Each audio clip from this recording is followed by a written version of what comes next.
আল কোরআনের আইন অনুযায়ী শিক্ষিত দুর্নীতিবাজ ঘুষ খেয়ে দুর্নীতি করেন এবং কলমের মাথায় যেই সকল শিক্ষিত চোর চুরি করেন, ওই চোরের জন্য আল কোরআন থেকে সরকারকে কি হুকুম করা হয়েছে? মুহাম্মাদি ইসলাম পৃথিবীতে প্রতিষ্ঠিত করার জন্য সেই আইন ও শাসন বিষয়ে থাকছে আমার এই ভিডিওটি। চলুন শুরু করা যাক। ইতিপূর্বে আল্লাহতে যেই সকল নবীকে পৃথিবীতে প্রেরণ করা হয়েছিল, জ্ঞান বিবেক সব কিছু পরিপূর্ণ দিয়ে, তাই যারা নবীর চরিত্র গঠন করতে পারেনি, নবীয়তি যুগে তাহাদের উপর সৃষ্টিকর্তা সরাসরি গজব নাজিল করতেন। কিন্তু নবীয়তি যুগ পেরিয়ে পারফেক্ট আইন বুঝিয়ে দেওয়া হয়েছে দেশে রাজতন্ত্র প্রতিষ্ঠা করার জন্য। নবী মুহাম্মদ সাল্লাল্লাহু আলাইহি সাল্লাম এর আইন পারফেক্ট। বন্ধুগণ, ইসলামের দৃষ্টিতে সরকারি কর্মকর্তা কর্মচারী কেউ যদি ঘুষ খেয়ে দুর্নীতি কর্মকাণ্ড করেন, তাহাদেরকে আইনগত ব্যবস্থা আইনের মধ্য দিয়ে বিচার করার বিধান হল, ঘুষখোর ব্যক্তি যেই কাজে দুর্নীতি করেছেন সেই পদ থেকে বহিষ্কার করে দিতে হবে এবং দুর্নীতি ব্যক্তির সমস্ত অর্থ সম্পদ বাজুপ্ত করে দিতে হবে। আর বাজুপ্ত করা অর্থ সম্পদ দেশের কল্যাণে বা জাতির কল্যাণে বা গরিব মানুষের মধ্যে বিলিয়ে দিতে হবে। তার আগে দুর্নীতি ব্যক্তির অর্থ সম্পদ 5 ভাগে ভাগ করতে হবে। 5 ভাগের 1 অংশ বর্গা বা হিল্লায় রাখতে হবে। ইহাই পরলোকের কল্যাণ এবং রাজতন্ত্র। পৃথিবীতে সকল নিয়ম রীতি আইন কানুন সমাপ্ত করা হয়েছে নবী মুহাম্মদ সাল্লাল্লাহু আলাইহি সাল্লামকে দিয়ে।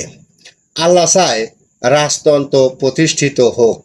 ইহাই রাজতন্ত্র। রাজতন্ত্র অর্থ হলো সৃষ্টিকর্তা দেখানো পথে চলতে হবে। ইহাই রাজতন্ত্র। এই আইন শুধু নির্বাচিত সরকারের জন্য, যে কোনো দেশে যে কোনো জাতির জন্য। যারা পৃথিবীতে রাজতন্ত্র প্রতিষ্ঠিত করবে, তাহাদের জ্ঞানের সাথে আল্লাহ হাজির উপস্থিত থেকে সাহায্য করবেন। রাজতন্ত্র সমাজ ব্যবস্থায় এর বাইরে নয়। বন্ধুগণ, ঘুষখোর ব্যক্তি যদি পরবর্তীতে তার ভুলগুলি বুঝতে পারে এবং সরকার হইতে ক্ষমা চেয়ে বসে, তখন কি করতে হবে? যেমনটি বলা হয়েছে, আল্লাহ পরমান্তশীল পরম দয়ালু।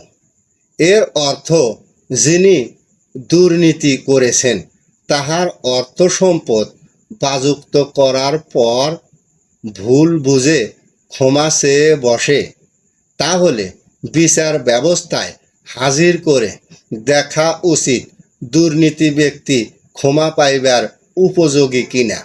যদি ক্ষমার উপযোগী হয়, তাহলে মালিকানাধীন হিল্লা অর্থ সম্পদ ফিরিয়ে দিতে হবে এবং ক্ষমা করাই উচিত। কিন্তু যেই পদে তিনি দুর্নীতি করেছিলেন, ওই পদ তাহাকে ফিরে দেওয়া যাবে না, কারণ আল্লাহ পরমান্তশীল প্রজ্ঞাময়। অর্থ তাহার মালিকানাধীন হক হিসাব করা হয়েছে। তাহার হক তাহাকে চুকিয়ে দেওয়া হয়েছে আল্লাহ হতে, যার অর্থ দাঁড়ায় প্রজ্ঞাময়। এই হলো একজন দেশের সরকারের জন্য সুস্পষ্ট বিধান।